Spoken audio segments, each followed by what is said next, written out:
Hello everybody, welcome to the Tech Pandas, where we go beyond the spec sheet and give you real thoughts on products after some real world usage. And look what we got here today.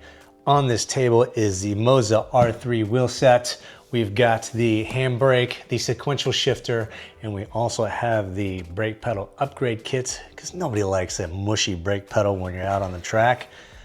But real quick, how did we get here? Because I see the Thrustmaster T248 over there to your side, Andy. Well, it's a great wheel set, good bang for the buck. First one I got when I got the Xbox that brought me into the world of sim racing. I don't have a PC just yet, but that is on the list of things to build. And the reason why we're here is because I want to start rally racing. And the problem with my T248 is I have to buy the handbrake, which is not a big deal. But since it's tied up to the Xbox, I would have to get the additional hub as well. And with my sim rig setup over there, I might have to get the mounting bracket also. So with the pretty pricey Thrustmaster handbrake, which is $300, plus the hub and the mounting bracket, I am not far off this whole entire package in price. So for not much more than getting sorted with the handbrake alone on the Thrustmaster system, I've upgraded to an all aluminum construction with a direct drive and all the necessary ports in the back to connect the handbrake, the shifter, the pedals, and a digital dash if I'd so like in the future and get really fancy. One of the options of upgrading pedals later down the road to a set with load cells seems pretty enticing. Everything just seemed kind of like a win-win. Now, there wasn't anything necessarily wrong with the Thrustmaster system. It was just the price of entry for getting the handbrake alone. That made me do some research and I came across this. Had this system been around when I bought that initially, I probably would have just went ahead and went with this. The only real issue that I have with the T248 is the sound that the paddle shifters make is very loud.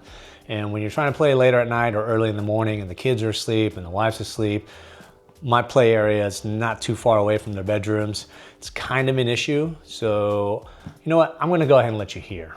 All right, loaded into Rally 2. I've got the audio from the TV turned off so you can hear the sounds from the wheelbase as I'm driving. You can hear the shifters as I'm clicking through, and you'll hear the motor as the belt drive is giving the force feedback as I'm rolling through certain things on the screen.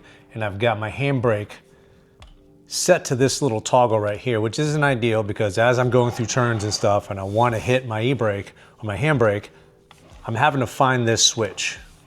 Much easier with the lever right here, and that's what I'm hoping the MOZA setup alleviates.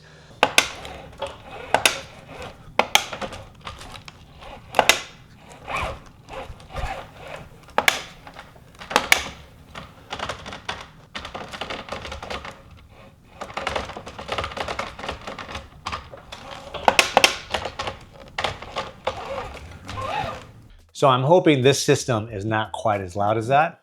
And with all that out of the way, let's start unboxing things. Manuals, power brake, screws, adapter and feet, the wheel, the desk clamp, more cables, the pedals, the wheelbase. All right, we're gonna take a look at the major components and check out the build quality. Here are the pedals, all metal construction. There's not any plastic on it, which I love. The pedal faces are completely smooth, which I'm not too sure about that off the bat, but I'll give it a shot. Spring action feels pretty good. I mean, it's base level stuff, so you can't expect too much. I'm sure it'll feel a lot better with the performance kit on it. It's nice. All right, time for the wheelbase. Wow, this thing is tiny. It's dense. It's got some good weight to it. It's all aluminum, feels nice. You got some heat sinks on the side. And you got all the ports on the back. Now for the wheelbase. Okay, initial impressions. This thing is made out of some sort of rubber or plastic on the wheel itself. The texture is okay. It's small. I think that's because of how small the wheelbase is. It's not the most powerful one, so you want a smaller wheel so it feels stronger.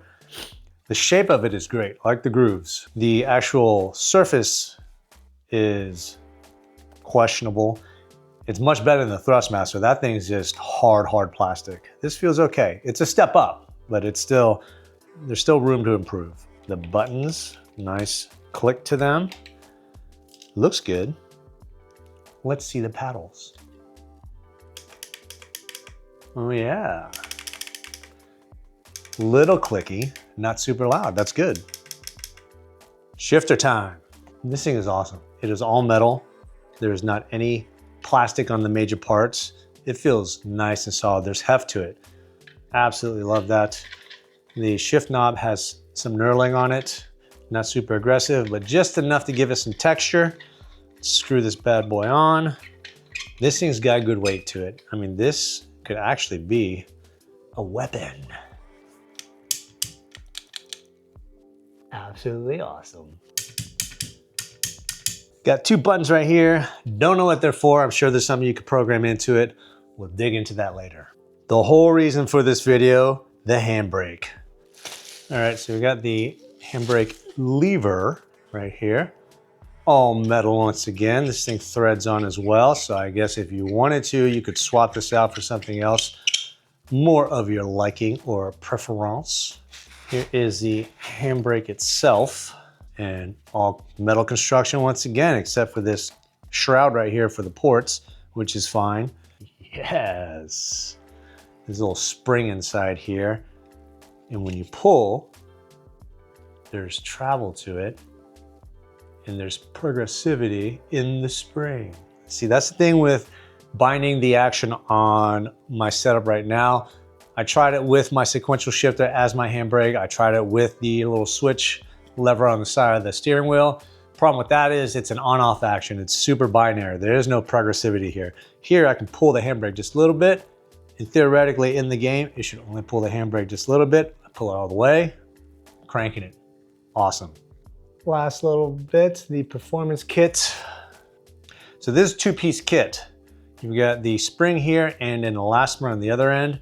This gives it quite a nice progressive feel as you're compressing through here, which in theory should give the brake pedal a much more realistic feel, because as of now, it's got a little coil spring with the tab that it's like a clamshell setup to where you can get through the travel of the brake pedal pretty quick without a lot of force. This should give you a lot more feedback and feel. I dig it. Now with everything open, let's go ahead and get everything set up, and hopefully don't need a lot of work on the back end with the app to get everything set up, and we get driving pretty quick.